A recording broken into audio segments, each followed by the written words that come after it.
job, but hey, I don't know. But I was telling Caitlin about my YouTube channel, and she was like, you gotta tell me about it. So I was like, okay, because I was kind of standoffish, because I think I had only published like my first thing or whatever, but I gotta kind of like get over that and just be like, when people say that, because a lot of people have like, you know, I told them about it, and it was like, I wouldn't mind watching that, and you know, I haven't given my information, but like, then I had told her about my podcast too, and she was like, oh yeah, I'll listen to that when you let me know, but you know, like that haven't even got published yet, but I will really give her my information on that. But I didn't. So recently, Caitlin, we were on the phone talking about jobs and work. You know, as eventually we're doing our job, but you know, we're social. You know, we have a work relationship. You know, they're our partner. I'm one of her vendors, and I try to keep that good connection because you know I'm a partner relationship manager. You know, if they're happy, we can get more jobs. We can make money for our companies that they won't see and reward us for and give us more money, but hey, it's our jobs and we gotta pay our bills, you know. Hopefully we make this work and I can be like, hey Caitlin, you know, come be my assistant or do this for me or do that for me or get me venues. You never know. You may take this show and the podcast on the road, have a job. Bam, I don't want to really be big, but like I'm jumping all over the place. Love you, Caitlin, but Caitlin looked at it like, cause one day she was at work and she asked me and I told her and she was like, hey, by the way, what's your YouTube channel? And I was like, it's blah know everything, and she was like probably had her phone and she was like, oh, I see you, and I have to look at it. I was like, oh my gosh, Caitlin, really? And I was kind of like stuttered because I was like, like I published it, so I am ready for the world, but you know, I wasn't like ready for the world, and I know you, and and after like that day, I gained another subscriber, so it was 7, so she must have liked it. So I think when I go to work tomorrow, I may email her and ask her how it went, and then I'm gonna tell her to check out this video right here and say, hey Caitlin, you have a shout out from Bo. And like I said, this is my new software, my new camera. Give you a close-up, you have a shout out from Bo. I just got these glasses and they're making me look and I'm trying to wear them, but it's like the reflection from my light is killing me, and I'm like, I hate seeing that ring, and so I think I'm gonna take them off, but I look so much better. But hey Caitlin, you are really my best work buddy. Like, no job in my whole life, and I have had a lot of jobs, like really, have I ever just, you really are. So thank you for looking at my videos, and I just want to give you that shout out. But that's like how I am, like, she looked, but but hopefully we will, that's why I need you guys to like, subscribe, comment, share, so I can move Bo Know Everything, hopefully like on the road to a city near you, and I could like, I know some great event planners, and I'm very crafty myself, like get a whole like show lined up of just me sitting down, just doing what I do, with you, with the mic, and just have some kind of entertainment, like I know people. So do you think you guys want that? Hey, do you think you know someone that want that? Share it to them. Like, we can like really build this, I'm ready to build this empire, and I won't forget about any of you guys, like my subscribers. And I want to stop calling you subscribers like family. You guys are really my family, because I'm building a YouTube family. Like, I want all of us to kind of like think but we don't have to think alike or think on the same views, but kind of be, you know, kind of all neutral. I don't want anyone within the family that don't really want to be here or just negative and hating, because a subscriber, it's not that hard for one. A comment or a like, no, because I am at the bottom now. Like, you know, I had 0, now I have 7, like I am at the bottom, so it's not worth, you know, having someone amongst, you know, my family, my platform family, that's going to cause havoc or, you know, interrupt things. I want everyone over here to, you know, be winning and want to win more, or not winning and trying to win. Because I'm both. Like, I feel like I am winning, but, you know, I want to win more. Like, I love my life. But, you know, if I can increase in a few, you know, sectors of my life, I would love my life even better. But, you know, I still love my life now. And I want everyone here to love their life. I want them to love living.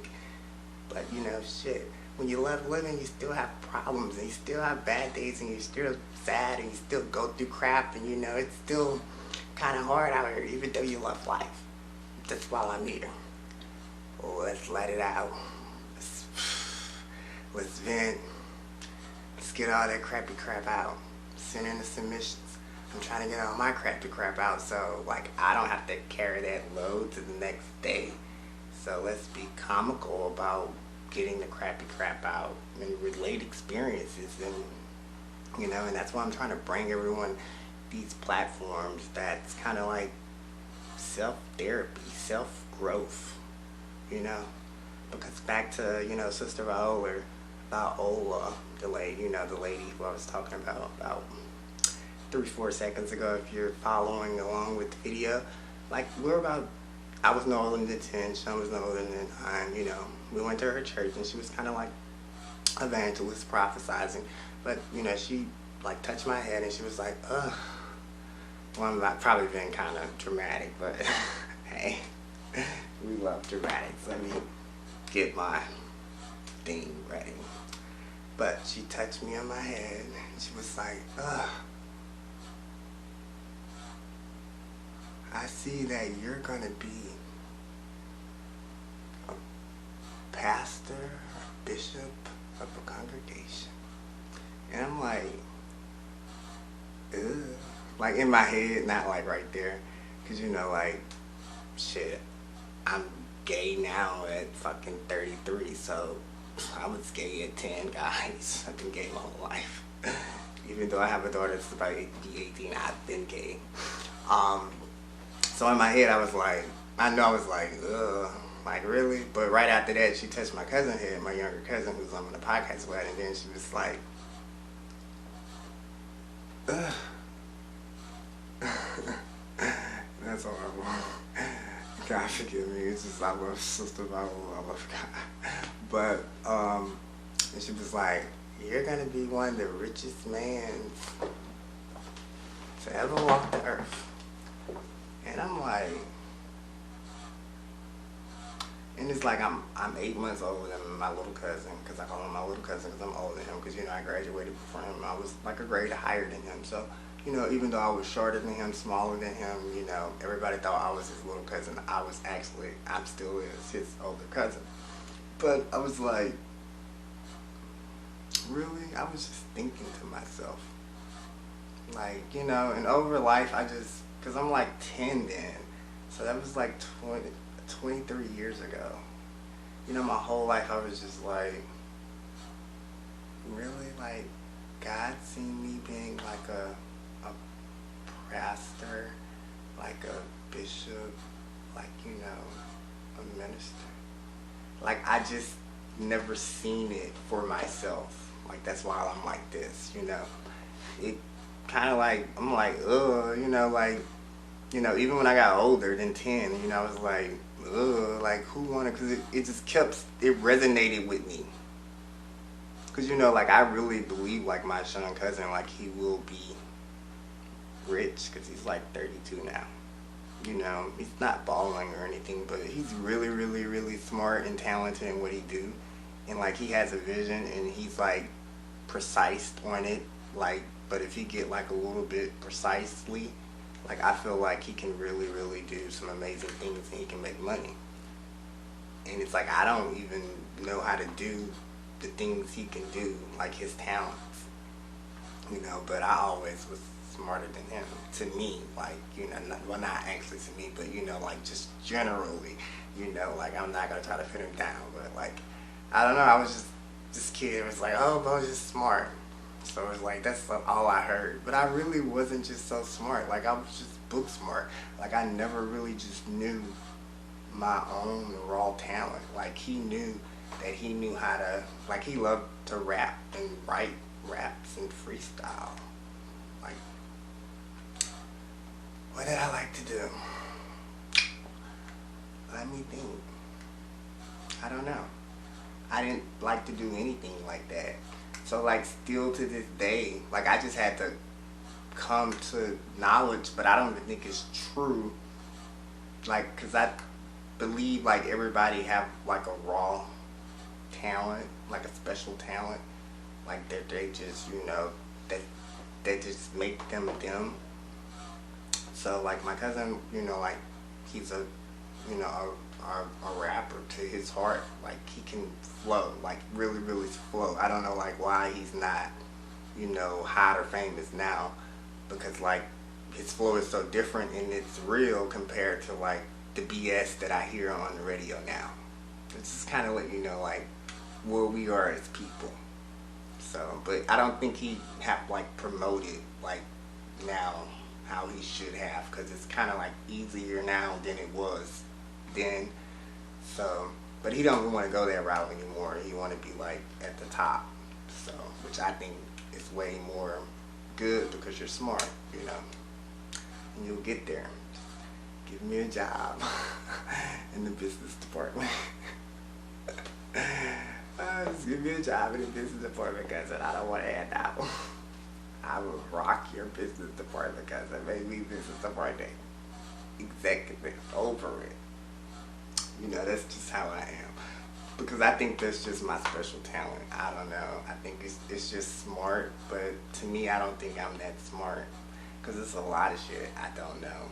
Like, I know this channel is beauknoweverything, but it's a lot of shit that I kind of don't know to just be considered smart. Like, I think I'm just an average person. Oh my gosh, this is turning into therapy. Nah, let me stop joking. Like, I kind of am smart. Like, I can, you know, understand a lot of different things. So I kind of think that is like my special talent, but I don't think it's enough to be considered a special talent, because I think things, or maybe it's just my thinking, that I can understand and, you know, do and apply and make work like in different, you know, kind of like technical or business savvy, or, you know, any type administrative type work. You know, I think anyone could kind of do them and do them successfully. I really do. So it's not like I just, you know, think that I'm just that smart. But I can say that I am kind of, you know, versatile with the knowing. Because it's like I can bounce out of one setting and then go into another setting. Like, that's totally different processes, and then like get them down and then apply them and teach them to people and perform. And so I don't know, when you think about it, it's a lot, and it really, really is. But my brain kind of, the way it's wired and it works, it's like I like performing like with pressure, like a lot going on, and like because it's like my brain like handling like 6 or 7 things at one time. When it's just handling 1 or 2 things, it's like very, very bored. Like my brain is like but when they have like 6 or 7 or 8 objects coming at it that they have to process and mentally and do that, like my brain is like fascinated. But me as a person, I'm not. Like, I'm like, oh my gosh, this is a lot, but my brain can really, really do it, and it do it really, really well. And I'm like, and then like at the end of the day, I'm drained. So, like a lot of my jobs, that's what my brain have to do. It have to get like 6 or 7 tasks done at one time, like with different people, different things related and in general, and get them done successfully without error. And it's like, I'm like, when I make it home. So, you know, like, I'm like, so, like, how can I be supposed to be a preacher, but my brain is like this? I don't know. I just kind of, like, have a way of just speaking with people, even though, like, I think I'm, like, the hardest person for some people to approach, or even for me to approach some people, or even embrace people. But somehow I kind of feel that it's kind of supposed to be easy. If only I let my wall down and embrace people, they'll feel more embraceable for me to be able to preach. Because, guys, don't get me wrong, I'm not trying to preach. I just kind of feel like that's what I was given here to do, because I'm not like religious anymore. I'm more spiritual. It's basically the same concept. It's just taking all of the commercial aspects of religion out and just dealing with just the physical portion of it. So it's like spiritual. And hey, that's my definition. Because that's how I feel it is. Because that's how my religion is now. And I used to be in the church. Like, I joined the church, like, you know, at one of my churches. Like, I used to, you know, I was like, I guess, like a usher or a deacon / usher, because it was really small. But it was a process for us to, you know, do anything there. Because it was serious. And, like, me and this other guy, it was all the way, like, in New Orleans. I was like, then, did I live in New Orleans when I joined the church? I don't even know. I don't even know how I ended up at this church. But I ended up there. And it only had about 7 people in the church. And it was, like, in a suite of a shopping center. And it had, like, the pastor and his wife. And I think, like, either the pastor's mother or the wife's mother. I think they had a child. And then 7 other people, like, in the congregation. Then I probably made 8.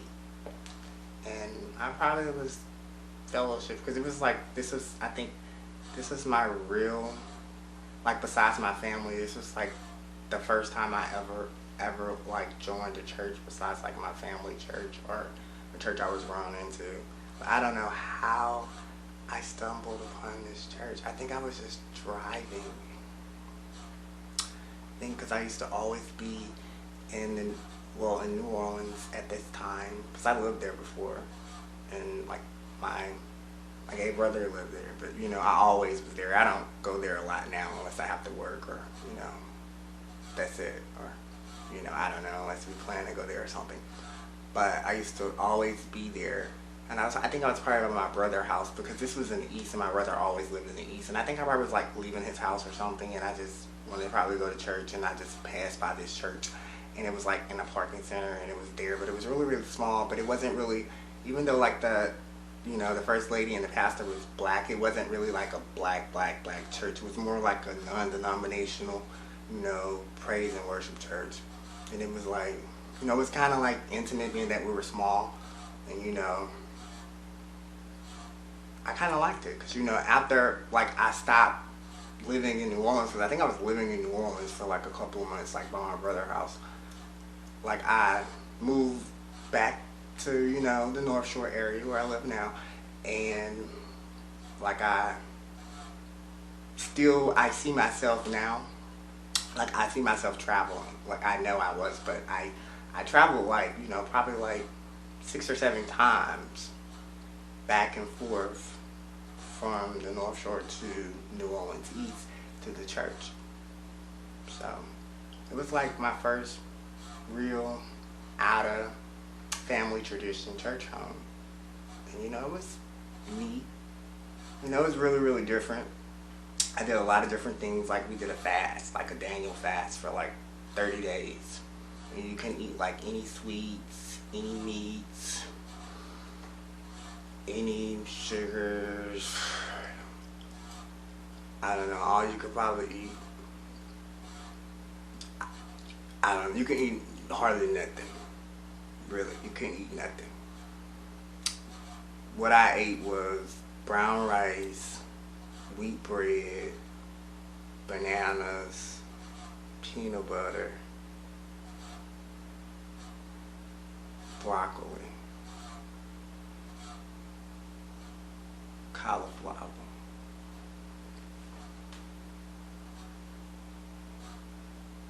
I think like them the only 6 items that like I ate over 30 days on a fast. And oh my gosh, I was working. I think I was a supervisor at a hospital. I was a supervisor over a valet at a hospital on the North Shore, and like literally, like, you know, I had a team. Like I had an employee in ER, like at the ER, at the ER entrance, and I had a employee at the main entrance in the front of the hospital. And I was always, you know, stationed at the main entrance in the front with the employee. Shout out August. Yeah, that was a cool job. Oh my gosh, I just hate like the weather and stuff, but it was really, really cool. And I was stationed in the front, but like during that period I was working there, and like literally I have to take like probably like 3 or 4 peanut butter sandwiches on wheat, plain wheat, and like a banana or 2 or 3 to work with me just for lunch. And then I have like a whole nother, you know, 2 or 3 just on the way home because I'm still hungry again.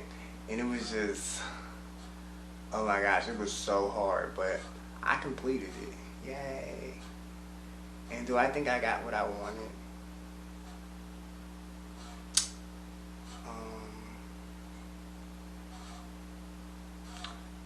I think I did at the time. It's kind of hard to say. I don't mean to zone out on you guys, but I'm asking myself questions. Like, I'm trying to see what did I fast for over that 30 days. Because that's a month to be fasting, guys. Like, that's a whole month. And, you know, like, I can just imagine what I was praying for and just asking the creator of the universe to bless me with. But I think I really, really did. I'm probably, like, living on some of that progress of that fast and that belief in that, you know, system, or, like, now, or probably, you know, later on in my, you know, your stray days. Because sometimes, like, I don't know, like, growing up, you know, as a African-American, homosexual man, like, my experience, the only experience I could, you know, relate to, I take that from T.S. Madison. Oh my gosh, I love you, but I take that from her, but it's true. Like, my experience, I see that,